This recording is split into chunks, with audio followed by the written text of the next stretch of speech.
You know, we all have them. That old laptop, the phone tucked away in a drawer, maybe a server collecting dust in a closet. But have you ever stopped to think about what actually happens when we're finally done with them?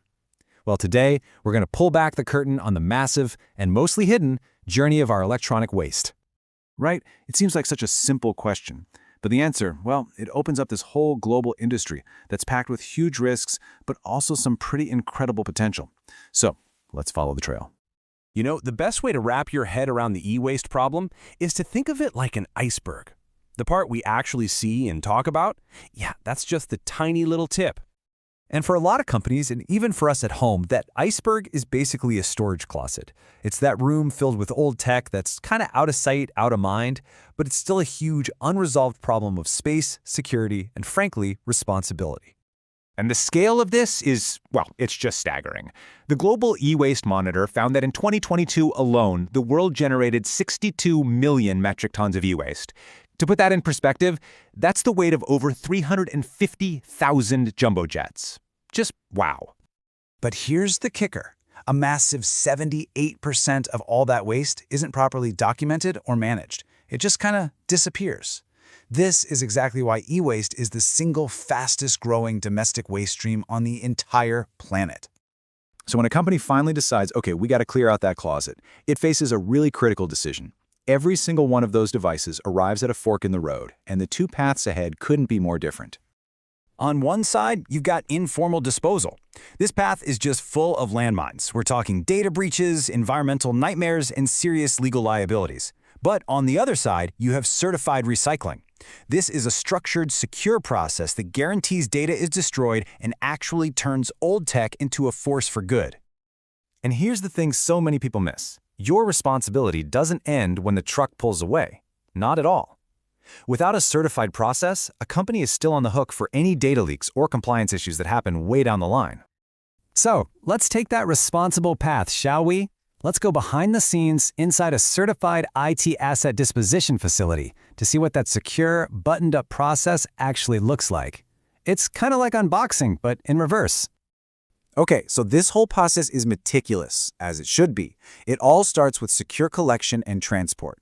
Then, every single item gets its own detailed inventory and is tracked. Next up, and this is the big one, is certified data destruction. And only after all that does the device get triaged for its next life, either being reused or recycled. And I really want to double down on this point. In a truly certified facility, data security is priority number one. It's the absolute first thing they deal with.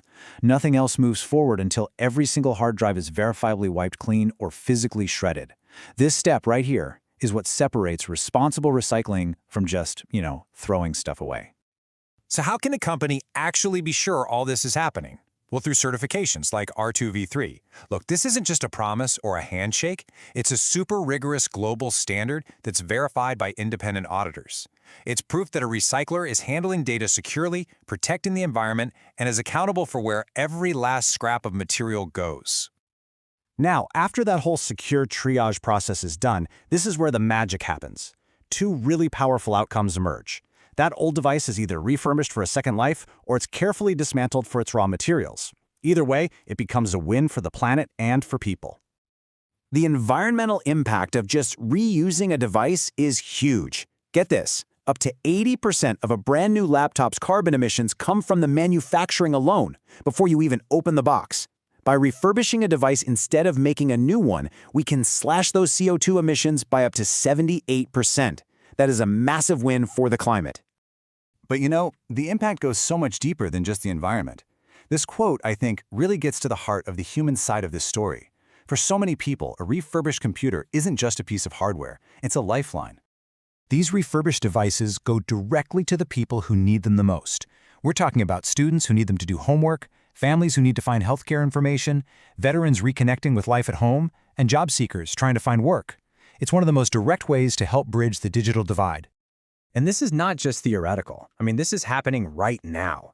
For example, one company's old fleet of laptops was securely refurbished and then given to refugee families through a nonprofit.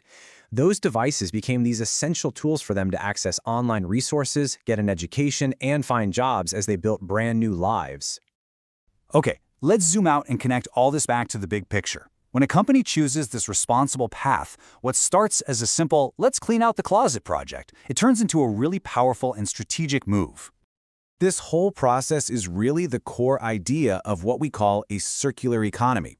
So instead of the old take, make, waste model that we're so used to, this keeps valuable resources and materials in use for as long as humanly possible, creating a much more sustainable system for everybody.